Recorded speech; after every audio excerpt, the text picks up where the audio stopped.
Mr. President, under your leadership, the Senate majority gathered 2 years ago and set a theme for our work, and we decided that among all of the components that we were looking at, the overarching theme would be the time to act is now. And that theme was spoken about earlier by Madam Co-Chair of the Senate Finance Committee. As the regularly scheduled session that we're in winds down, we have 8 days left. I didn't sleep that well last night, and I'm reminded that our work is still undone on very many important issues facing the state. But the most important is the subject that the previous speaker just spoke of, and that's Alaska's fiscal challenge. We have an estimated $4 billion shortfall. Most Alaskans are now aware of that particular shortfall. They've come a long way between this time last year and now in understanding the fact that the legislature has made cuts. We've made deep cuts, almost $1 billion last year. There'll be close to another $500 million coming this approximate fiscal year. But we know that there's more left to do. With current oil prices as they've been, and dwindling production, although it's up a little bit this year, oil would have to be at $110 a barrel in order to meet the current projections that we have. So about this time last year, I dropped a bill in Senate Bill 114. It's one of the bills making their way through. We decided to name it yesterday the SAFE Act, Stabilizing Alaska's Future Act, and we came up with the word stabilizing because the theme that we came up with in working with Legislative Finance, the Department of Revenue, and the Permanent Fund Corporation was the volatility of Alaska's budget. The fact that since the inception of the Trans-Alaska Pipeline and those barrels starting to chug through it, Alaska's almost its entire budget has been based on the single commodity of oil. And its price volatility as it moves up and down, so then has the budget of the state of Alaska. What I want to say on the floor is that when I introduced it, I remember I definitely received a few threats, but certainly the most common was you're committing permanent political suicide. And why would you go to a restructure of the permanent fund? It's unnecessary. Again, you can simply make the cuts. Lisa will work hard to do it. And again, to emphasize, we are making cuts, and I agree with the public that talks about that. The reason, and I want to thank my chief of staff, Jesse Logan, and my entire team in my office for spending this entire year working on this subject.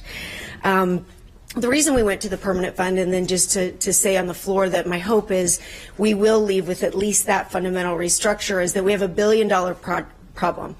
And $1 billion problem requires at least $1 billion solution to equal it. So you've heard talk of income taxes, you've heard talks of statewide sales taxes, alcohol taxes, tobacco taxes, and so on.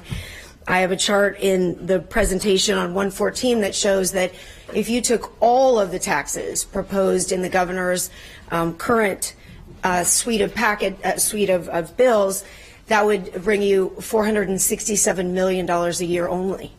And so I just encourage you to let that dollar figure sit in for a minute.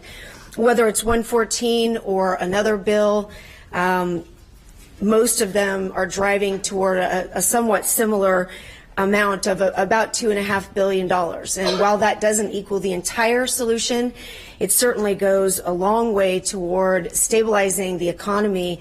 And the most important part of that, as the speaker from Anchorage just spoke, Anchorage and Hope and Girdwood and others just spoke, is the impact on the private sector and the impact on our entire economy. With a small state like we have, only 740,000 people roughly, the intersection between government and the private sector is so small. It's so tight and closely interwoven. And so we saw that in the 80s, and we're certainly already starting to see it now. The perception that people have that we're not acting here in the Senate, that we're not acting here as a legislative whole, is certainly starting to reverberate. I want to thank you personally, Mr. President, for your leadership on this, and many members here in the Senate for their leadership on this subject. I do think that members have been earnestly working toward it, toward that goal. but I'm rising today, which I rarely do under special orders, to make a personal plea to my colleagues, a personal plea for you to really consider that we have eight days, and the future of the state is in your hands.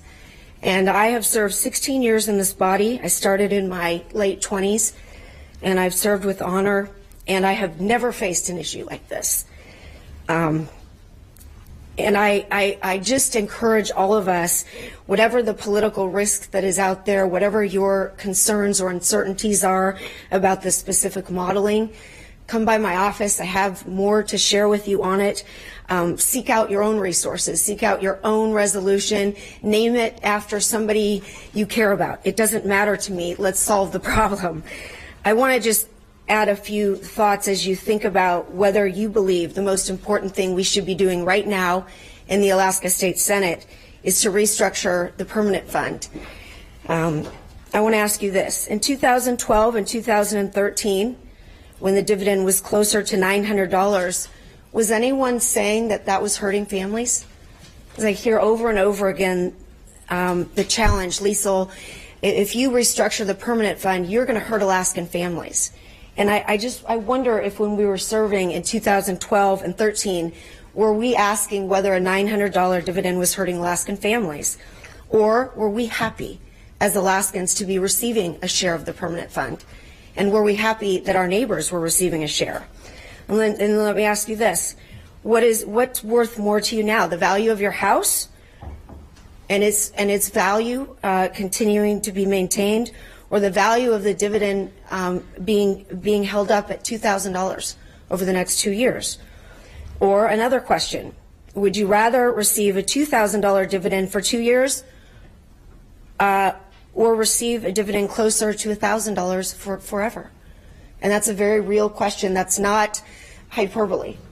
That if we don't restructure the permanent fund now, the discussion about going from $2,000 over the next 2 years at the end of the 5-year payout cycle versus $1,000 will pale in comparison to the discussion that we'll have 3 years from now when we can't afford to pay a dividend to Alaskans. These are real choices.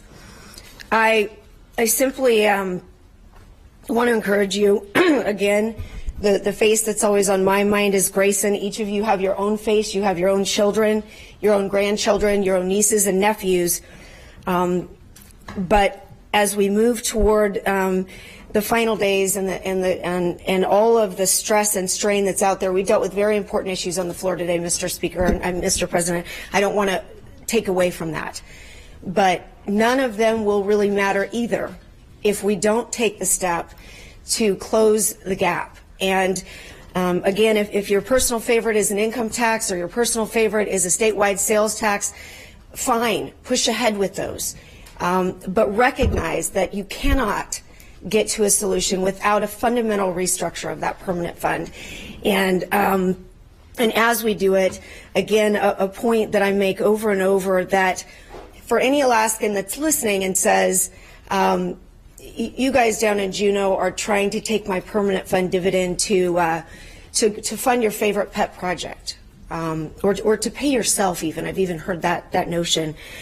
I just encourage Alaskans to really stop and think both about what government services they use that they may not even recognize.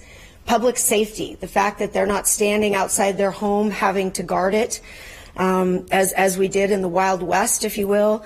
The fact that an ambulance arrives if a member of your family has an emergency. The fact that we drive on roads that are, for the most part, well maintained. That we have a well-educated society.